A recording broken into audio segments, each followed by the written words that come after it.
People look at you strange saying you changed, like you worked that hard to stay the same. Like you're doing all this for a reason.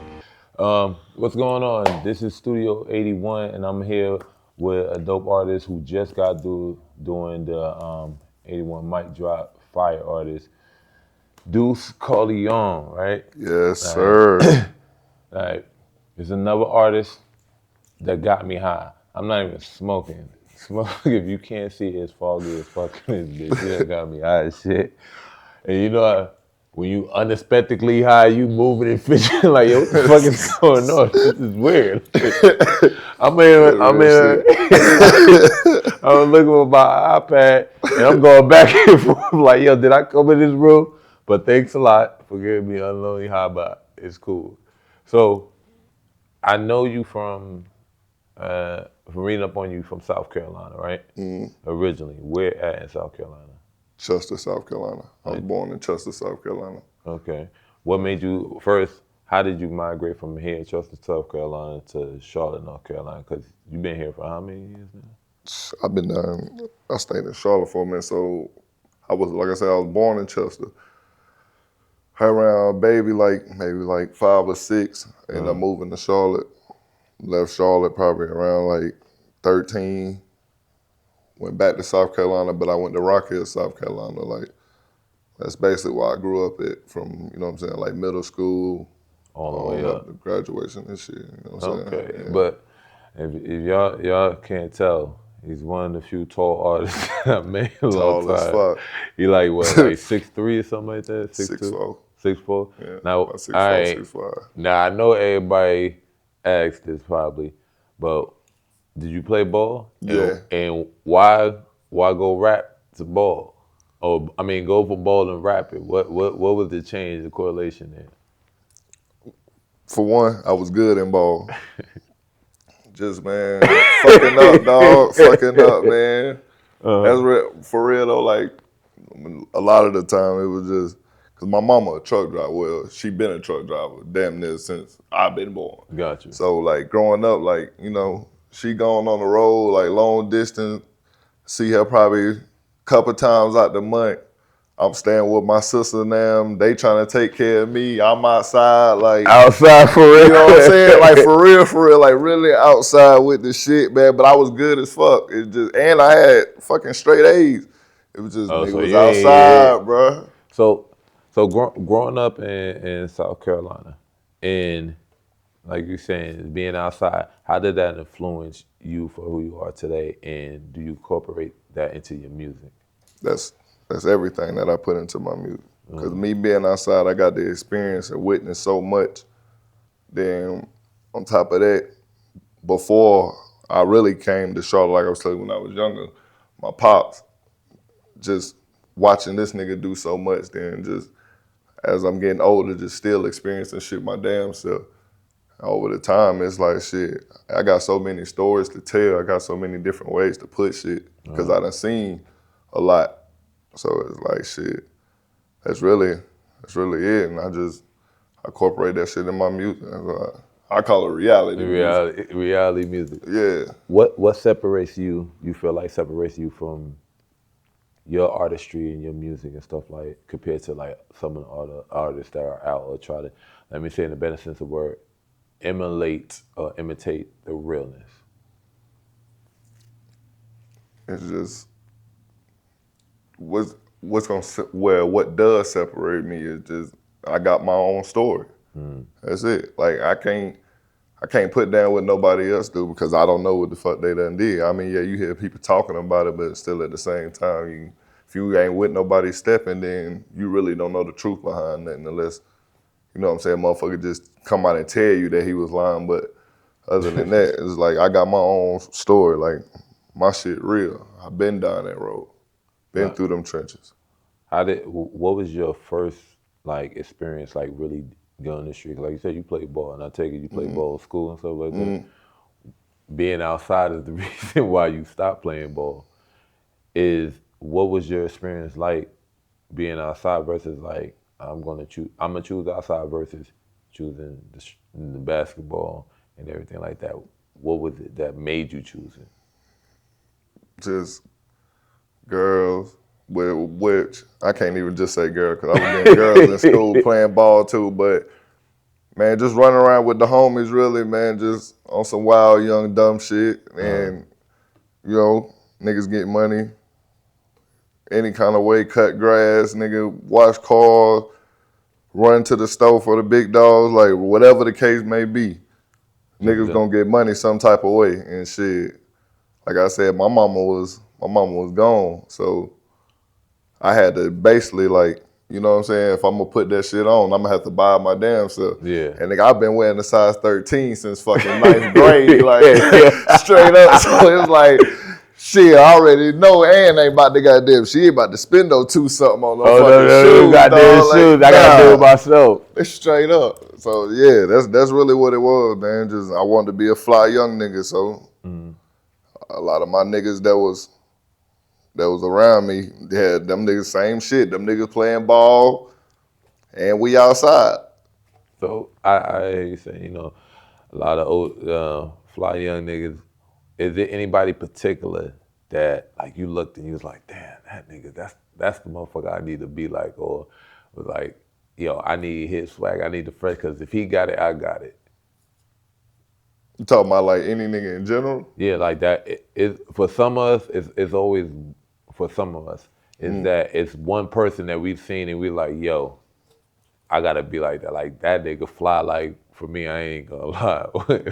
Ain't gonna lie. I was mesmerized with Superfly. Yeah. Like, cause Yeah. back in the day, how he used to talk to women, and he came on the scene and he was snagging niggas bitches. I was just like, God damn, like, do niggas really got game like that? Yeah. So that was that idol, that idol for me. Who was your idol growing up? Well, my pops for sure. That's number one. Always rest in peace. That'll always be my goddamn. That'll always be number one. But secondly, I have to say the Mac, man. The Mac, cuz my nigga Goldie, cuz wasn't playing with niggas. Yeah. He was super Fly young nigga, man. I don't even like you light skinned nigga, bro. But that nigga was on point. That nigga was on point, man. Back, yes, the back. Oh my Your God. bitch just chose me. Yeah, nigga. Yeah, Get into some gangster shit. Come on, man. All right. Now, I hear you say, you know, your father was like one of the ones, and you said he passed away. What happened, and how did that affect you, like growing up? Well, like it was. So my pops, when I was younger, when we moved to Charlotte, he ended up getting 30 years. Because supposedly, allegedly, he was the kingpin of the city that we stayed in South Carolina. Gotcha. That's another reason why I said, you know what I'm saying? But he ended up doing like, I want to say like 13 years. Ended up coming back home. And this had to be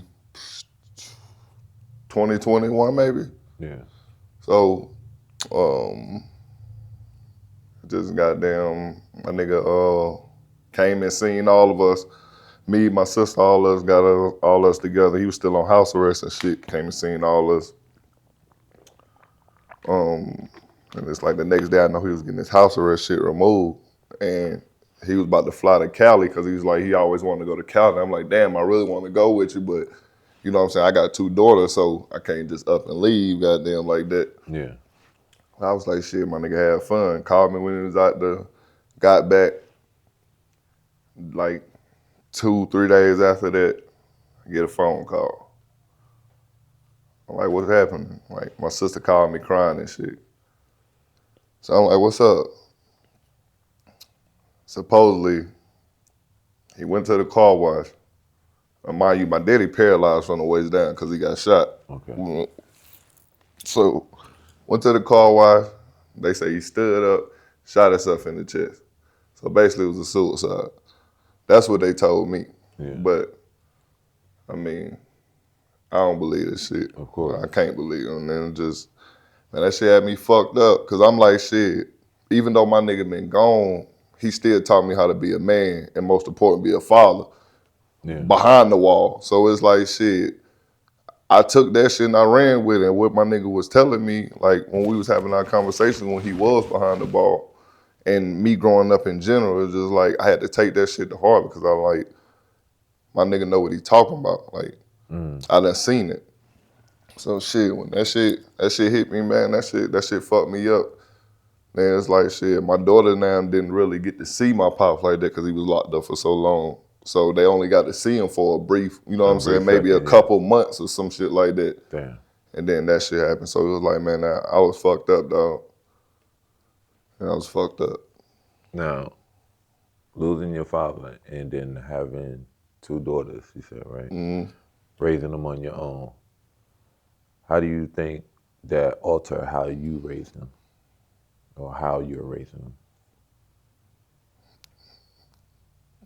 Well, for one, growing how I grew up, definitely got to keep them away from that shit. You know what I'm saying? So I always preach to them, like, man, and doing it with them at the same time. Like, yeah, we got to read. We got to do these numbers. We got to, you know what I'm saying? We got to educate you. That way, at the next level, can't nobody say you left behind. Like, you know what you on. You know what you want to do. You already got a plan. We're going to get your plans together early.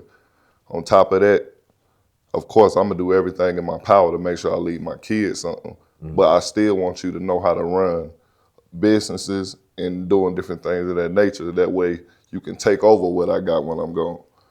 So, then that's basically what my nigga instilled in me. So it's like, that's what I push to my kids. I mean, you know, you can only keep kids from certain shit, but you gotta lead them in direction to let them know, like, That's the way you go. yeah, you see what they doing over there, you see what them people doing over there. Like, somebody got a doctorate degree, somebody still trying to goddamn figure out life. So, Which one you want to be? exactly. Now, do your kids know the type of past that you have, or are you telling them the do's and the don'ts? Like, do they know, hey, daddy was this type of person, he did this back in the day, you know, whatever it is, or you just tell them the experience of like, hey, don't do this because, you know, as a father, we know what's going on down the street, we know what they up to, or are you giving them an insight of who you really are? Both. Both.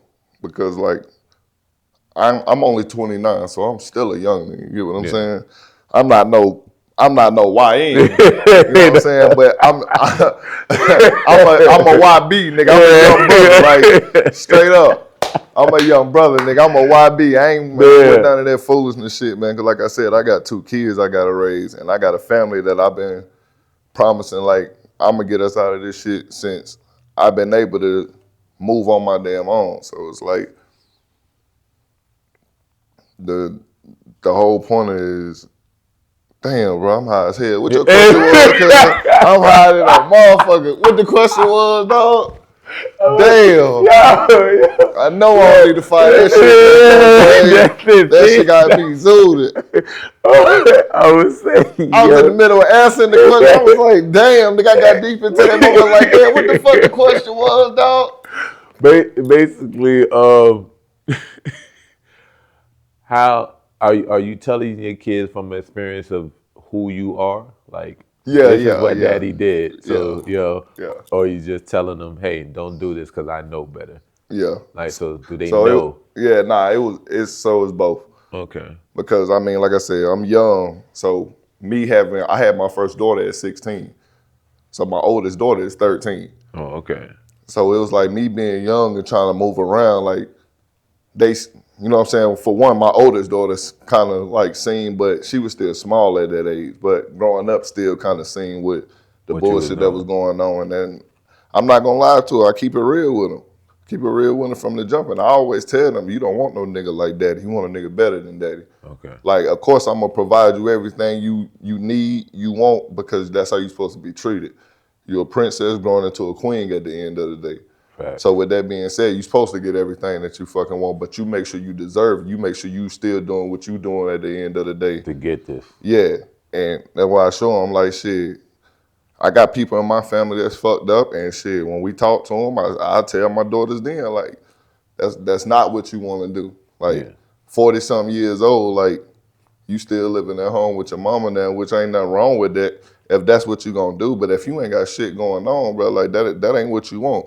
You don't want to be going from house to house and shit like that. So that's why I said it's a little bit of both. Like I show them like you don't want to go down that road over there, and you know what I'm saying. You see what daddy fuck ups is, because I tell y'all, damn sure don't want to go down the road I'm on. Yeah. So with that, when it comes to everything that you're doing, what's your biggest fear, but also what's your biggest dream? My biggest fear is losing my kids. By far. My biggest dream is I need my family, my generation of generations. We need a couple of bees in that bitch. You ain't never All the lied. way around the board. And I'm talking about hotels. I'm trying to own hotels, goddamn fucking in sports teams, any goddamn thing. They got some money behind that bitch. Like, yeah, just to show them, like, man, black people way more educated than what they give us. Yeah, So we get in motherfucking, we get us enough money and get in that motherfucker and really put some shit together, man. We can run some shit like how we want to. We doing all this betting and making all this money and shit. Yeah, that's cool. But at the end of the day, we can also strategize to the point where, man, we coming together. It ain't nothing but unity. That's power right there. That's a lot of power. What do you feel like our biggest drawback is, like as a community, as black men and as the black people? It's a lot, for real. But the main thing I would say is just is attention. Attention is what get motherfuckers basically fucked up, and not want to see the next motherfucker succeed, and basically backdooring, well, gatekeeping, I should say, Gatekeeping, yeah. for sure. But our society is fucked up just off the strength of everybody wanting attention. And if you getting attention more than the next motherfucker, some people can't handle that shit. Motherfuckers start the goddamn, that's when the Envy. YN take effect. Yeah, jealousy. Yeah, And unlike some of us and stuff like that, some don't have male figures, don't have them role models. And when you got young niggas looking up to young niggas, you get more young wild niggas. And I feel like that's one of the drawbacks of like the society with us with like black men and stuff like that, and just black children all together. It's a lot of, like you said, a lot of YNs out here with nobody got. And I know back in the day we had those old heads down like, hey yo, it's time to go home, go around the block or something like that, or just tell us like, yo, that ain't something you want to do. Now it's like, old nigga try, hey yo, y'all shouldn't do that. Who you talking to? you're right. Like they not Right. even trying to hear it, and it's a sad situation, especially with having kids growing up in this.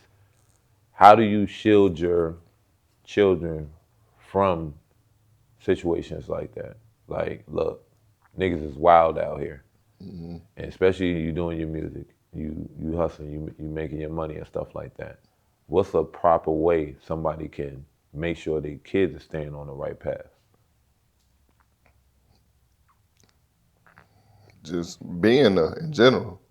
Like, spending time. Time is always gonna be more important than money when it comes to your family and your kids at that point. But it's the timing, bro. Like, when you spend time with your kids, you find different ways to teach them depending on the ages and shit of what to do, what not to do, what to look for.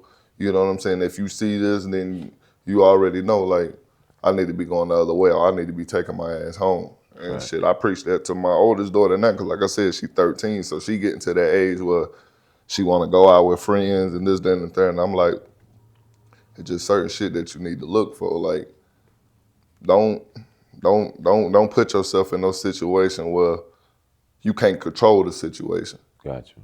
You know what I'm saying? And that's basically what it is. And what I mean by that is, if y'all don't know, don't put yourself in a situation, because these young niggas out here beefing with young niggas. So you trying to go catch up with a young boy or whatever the case may be, and these young niggas is out too, and now all of a sudden you in the middle with something that Ain't got nothing to do with you. Exactly. And that's what I just teach her, man. Like, she's got to be smart. All right. Now, with everything all and how your life is so intricate and complex, how did music come about? I've been loving music since I was a damn baby, man. Like waking up early mornings, goddamn Saturday mornings, mama cleaning up, playing that Patti LaBelle. Yeah. You know what I'm saying? Marvin Gaye on, Al Green, nigga, Bootsy Collins, everybody getting played in that bitch on them Saturday. I used to love that shit. Saturday, Sunday morning, yeah. And my grandma was the same way, but Sunday morning, you gonna get up and take your ass to church. Go to church. You gotta get Yeah, up, yeah. clean up early in the All morning. man, 4, 5 o'clock in the morning, you up greasy as hell. Greasy as hell. Straight up. Great up, put that grease on your ass right before church. When was your first time actually deciding to like actually do music? Now we know you love music, coming from a background of like just black people. We music people. We loved it. What was your first introduction into like actually writing a rhyme and getting in the studio? Well, I started writing before I actually got in the studio. I started writing probably around like 10, 11 years old. Just because, like I said, all my favorite people, they was rapping. So I was like, shit, I could do that shit. Like I said, I was always in love with music. But when I actually wrote something and went to the studio, I probably had to be like, maybe like 14, like 14, 15. Went in there, rapped it. Didn't really know how to fucking rap. Didn't know how to pace myself. Nigga just in there screaming at the microphone and shit. Like, yeah, then just over time, man, that shit just, you know what I'm saying, got better. That shit developed. But yeah, I say about 14, 15. All right. Shit was terrible. No. I'll pull up some shit, man, off this shit, let you hear from a while back, man. That shit was terrible. But hey, learn the process. That shit was, niggas be lying, nigga, man. That shit was terrible, nigga. Now, how do you feel once you find out, like, you know, you asking niggas like, yo, this shit hot, yo, what y'all think? Niggas, yeah, this shit fire, yo, you gonna be next month. How do you feel once you listen back to the track and like, you're looking at the niggas like, yo, what the fuck? Yeah, bro. Some of my niggas still to this day from with me back then when I first started recording, I be looking at them niggas like, yeah, bro, I know y'all was just trying to boost the nigga ego, bro, but y'all know that shit was fucking garbage. Oh, that man. shit was terrible. But look at you now. They tell you, hey, look, you kept on writing, you Yeah. kept on writing. If it was some advice that you could give somebody that's like young, getting in your shoes, trying to do like what you do as far as like the music, what advice would you give them? Keep going, man. Keep going and read, Yeah. analyze. That's what it's about at the end of the day. If you really trying to do this music shit, man, you got to keep going because it's going to be times that I promise you want to quit, nigga, or you feel like you done spent too much and you ain't getting nothing out of it, bro. You gotta keep that shit going. Yeah, it's the consistency. The consistency basic. Yeah. You gotta stay consistent every single day. What was the name of your first album that you dropped? Abstract Thoughts. What was that basically about? I know it's a abstract thoughts, but Yeah.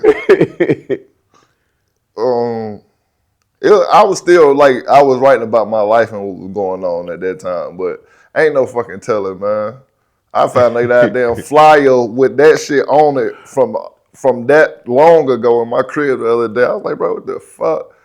But I'm gonna get that shit framed up. So I'm like, yeah, even though that motherfucker was trash, bitch, that was the first one. The first album. Now. Yeah. Now, doing music, a lot of artists, they go through periods where they might have some self-doubt.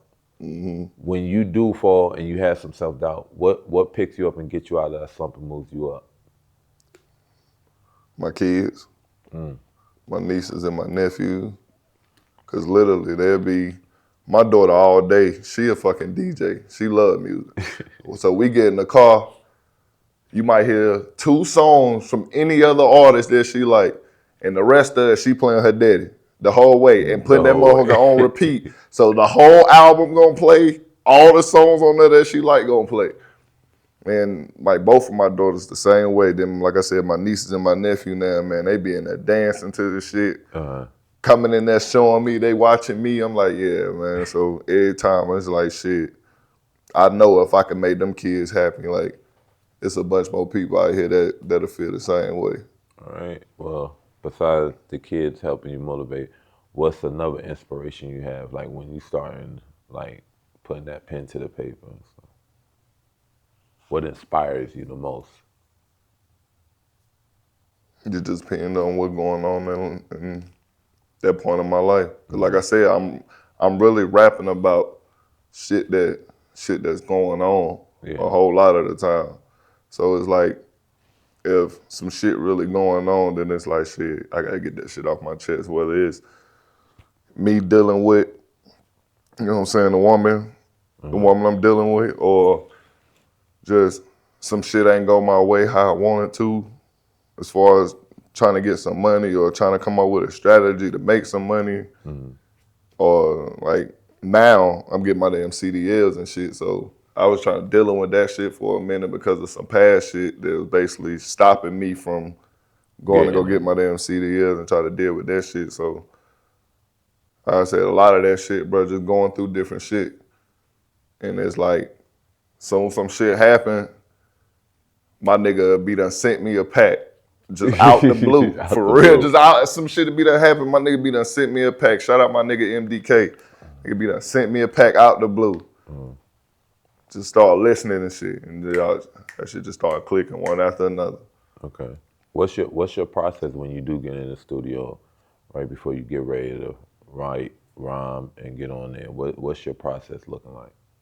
Shit, we just go in that bitch and get it in. Because I'm the type of artist and writer and musician that I'm a recite my shit over and over while I'm writing it, and you know what I'm saying, at home and shit, in my phone. I'm gonna recite it that way. When I get to the studio, nigga, we going straight through that bitch every time, and that's how I record. So like, I go in the studio, so I go in there about 2-3 hours. I knock out about 6, 7, 8 songs because I already know how I want it. I know how I want my delivery, my cadence, how my flow already gonna be. Cause like I said, I done did it so much while I was writing it. And that's really how I just go in there and get it in, man. Cause I mean, at the end of the day, you spending your damn money, so you going in there bullshitting and wasting time, nigga. You gonna lose all that time. Oh man, I used to produce. So I used to hate when artists. All right, bro, we booked 2 hours. We in here for 2 hours or however many hours. And the whole time ain't shit getting done. You go there and be like, yo, smoking and drinking and pouring up, talking and shit. Yeah, instead of coming there doing what you're supposed to do and getting the hell on. What's do you have a routine as far as like how your day goes when you getting ready to go to the studio? Or you just like, you know what, I'm about to get up, I'm about to just go in the studio blaze. Or you like have to have a process? No, so I hit my big dog Willie Frank up and goddamn just set up a date. And when that day come, more likely be like in the afternoon. So just dealing with the girls and shit in the morning. Then it's like shit, put my clothes on and shit, and I'll sit down before I even get ready to go down and look at all the songs that I done wrote. So usually when I write songs and I actually finish them, like how I exactly want them, I'll put done beside the motherfucker. Gotcha. So I know what songs I actually finished when I was writing during that period of time before I booked the studio session. Okay. So I just go over them songs and keep reciting them till I get ready to pill out. So pill out, get down that motherfucking, go in that bitch. And then knock it down. Knock it out. All right, what's the name of the project that you got coming up? Point to Prove. Point to Prove. And what's the insight on that? What's the point you got to prove? That I'm more than just another artist, another rapper. Okay. The shit that I talk about is really what I'm living. Separating the difference in I'm not nobody else. Cause motherfuckers love comparing me, but it's like at the end of the day, I know you're gonna get a comparison, but nah, I'm Deuce. Gotcha. And that's basically what the point to prove is on the tape, to show you I'm better than you niggas. Simple. I'm better than you niggas. I'm just better. I'm better than you niggas, man. Now, who is DEUCE CARLEONE? A young fly nigga, player nigga that just like to kick shit, man. So the Deuce come from, I'm a junior. Okay. My pop's a senior, so I'm the second. And you know what I'm saying, the fam, they used to call me Lil Carl, because my first name is Carl. Okay. And that's where the Carleone come in effect, Gotcha. from Deuce Carleone. Yeah, so my first name Carl, and I love the fucking Godfather, so it's like, man, I love that shit. I'm like, that shit, I was like, fuck it, that shit unique though, because it's like, I'm the second, which would be Deuce, and Carleone, so yeah. DEUCE CARLEONE. Yeah. And what's the name of the single that you got focusing on right now? I actually got two just dropped. Okay. Tell us about those. I got a Bigger Than Rap. I got a single out, Bigger Than Rap, that I shot with my nigga Lil Fooly. At 03 Fooly, shout out my brother. I got another one called Change that I'm about to drop as well. That's coming out on this Point to Prove album.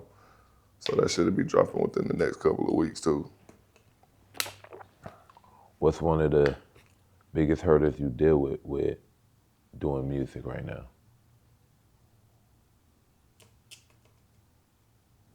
Being on social media. You ain't never lied.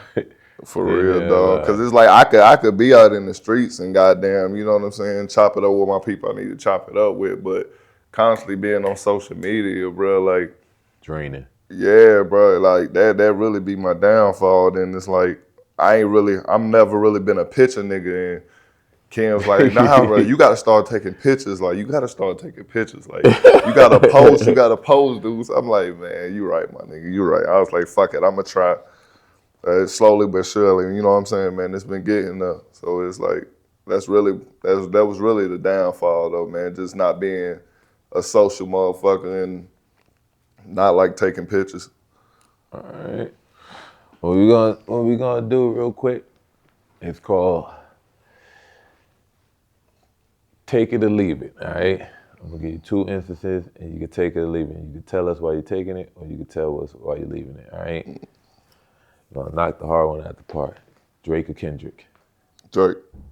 You taking it or leaving it?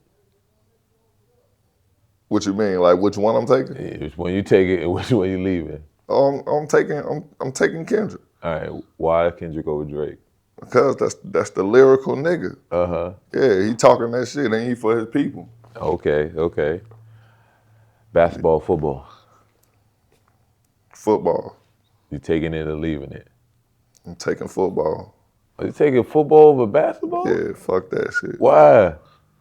I always been a football nigga, even though I played the fuck out of basketball too. But it's just like, man, football get me up, nigga, because, you know, I ain't got no team in basketball. Really? I got a team in football. Who your team? The Saints. This is the end of the interview. As I say, Cowboy Nation over here. So since this is the end of the Cowboy Nation, oh Lord. Oh my God. Delusional. These niggas delusional, cuz.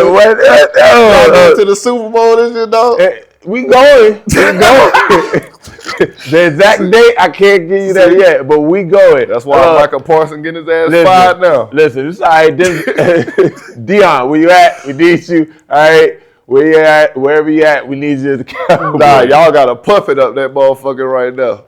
Oh my God. Jerry Jones got his hand in that nigga mouth just talking. Yeah, ass up the ass. The ass through that nigga mouth talking like a puppet, nigga. All right, so we already know Saint fans. All right. Thick girls or slim girls? Damn. Yeah, nigga. Damn. I can't take both. Yeah, nah, you gotta take one. Thick girls. All right, you taking? All right, why you leaving the slim girls? I don't want to. I don't want to. All right, well, why you taking the thick girls?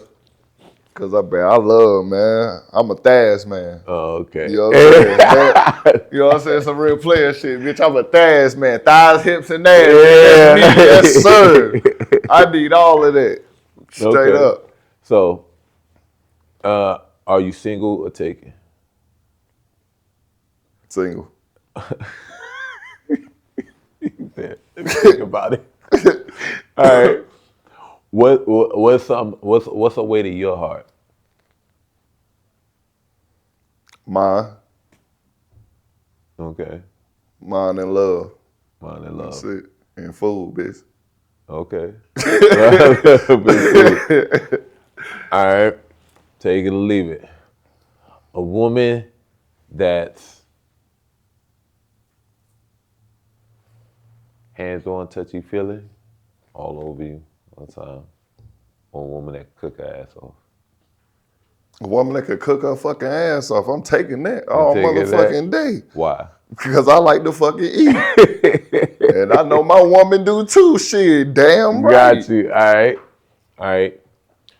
Truck or sports car? Truck. Taking it. Well, you take it. Why you taking the truck? Man, I love that big boy shit, man. Okay, That shit fire. That country shit. Yeah. I'm a country nigga. I'm from the Carolina, bitch. I'm from the South. Like, yeah. I love that shit. I used to go mudding with the white boys and all that shit. My Okay. dog, he know. He know for real. We used to be outside of that shit, man. I like that shit, man. All right. Now he's gonna be one of the first people I do this with because I thought about incorporating into the show. So we're gonna bring up a wild scenario. All right. Yeah. The wild scenario is how would you best handle this situation? All right. Damn. Yeah. Think long and hard. All right. You and your kids have nowhere to go. You ask your baby mama to stay with her just for a little bit. All right? But the one night you choose to stay, the boyfriend comes over. And he's in the room smashing. What's your next move? Mind you can hear it. You hear the And I'm in there with my kids. you in there with your kids. We gotta get up and go. We gotta go. You ain't gonna turn up the iPad or you ain't gonna turn the TV like me. I'm like, hey, yo, it's kids out here. Oh, bro, like I ain't gonna do no dumb shit. You know what I'm saying? But at the same time, like me knowing me. So let me ask you this: is the kids awake or asleep? One kid up, one kid down. And So this what hold on. And the kid can't sleep because they hear a bunch of screaming. Yeah, I'm gonna turn up the TV. I'm going to go knock on the door, bro. I'm going to go knock on the door. Like, hey, bro, y'all gotta like you can handle your business, my nigga, but like you gotta wait till I go. like, yeah, bro, my motherfucking kids in here, cuz. Oh, At the same time, like you in her house, so it ain't really no say so. Like, but at the same time, bitch, you supposed to have enough respect to goddamn your kids in here and I'm in this motherfucker. Shit, bro, you killing me. I'm like, hey, you good in there? Hey, I need to call the cops. Yeah, like that's some crazy shit, folks. Like I said, I turn up the TV to stop my daughter from hearing this shit. But yeah, like, hey, bro, y'all need to, bitch, y'all could go outside a goddamn like bathroom or something, bro. Turn that shit down, cuz like, the fuck? Yo, all right. That's crazy work. That's crazy That's work. crazy work. Cause All I know right. some niggas fuck around and crash out and shoot both Yo. Hey, the YNs are for real. Niggas will crash out. All right. That was a wild scenario. All right, this is the wild scenario part. All right. You go in the store. You gonna order you some food, right? At the same time you order food,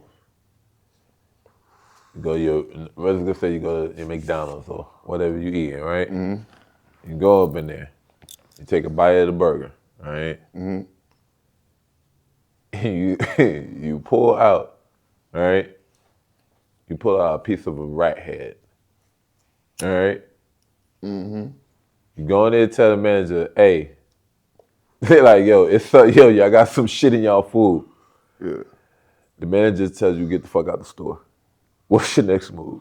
I'm calling Robert Bruce. Robert Bruce Law Firm, baby.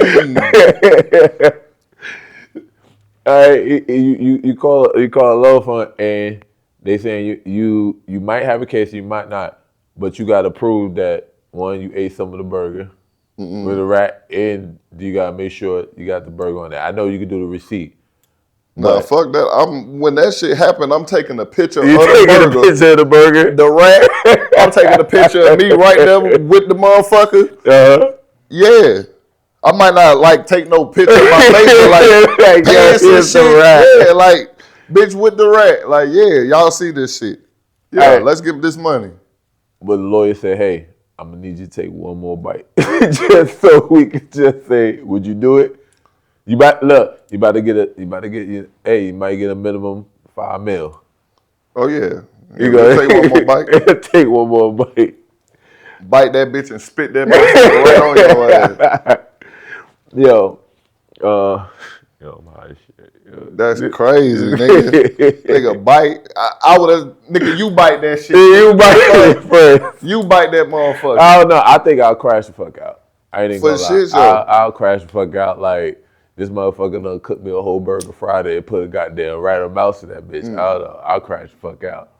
Oh, no, I'm gonna go get that paper out their ass. But That's yo, what y'all doing, man. I'm about to own this motherfucker for the year. Yo, who you telling? Like, I'm gonna just say today's time, shit has been getting wild. Like, I've been witnessing motherfuckers. The shit that still boggles me, is mind-boggling for me, is the motherfuckers that have been going in these clothing stores and just racking up and walking out.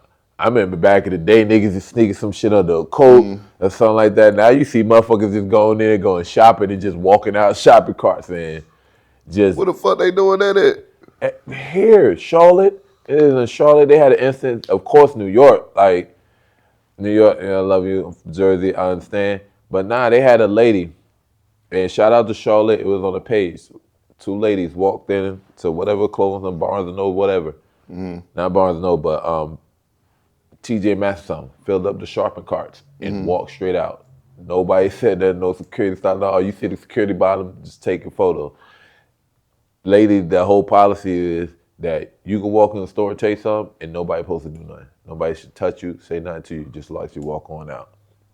Nah, so they could say something to you, but once you out the door, they're not allowed to chase you. Nah.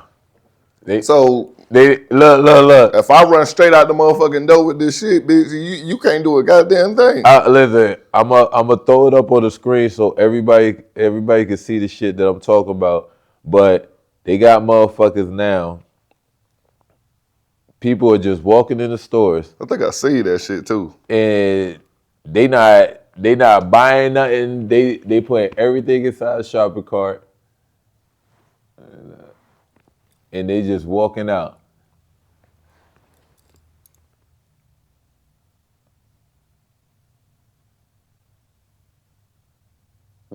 Oh, they cold as They hell. cold in a motherfucker. They cold in a motherfucker, cuz. That's cold as hell. Yeah, so that's been going on. That's a new thing now. Motherfuckers is going in stores. Man, this nigga went inside some high ass expensive store with the jeans, like $300 jeans. Opened up a bag, just threw them in there, and just walked out.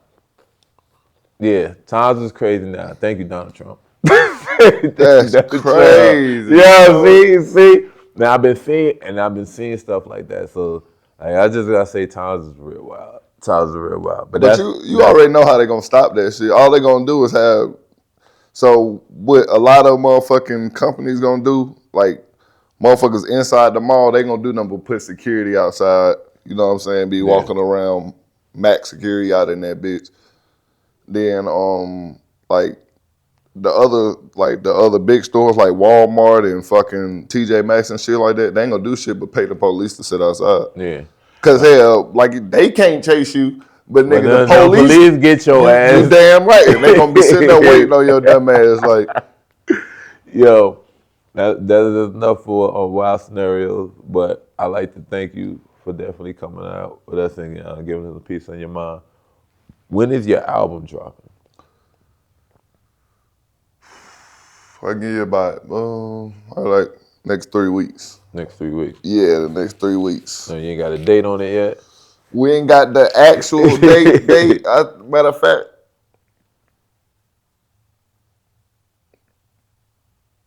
I think it was like maybe like the 12th or the 19th.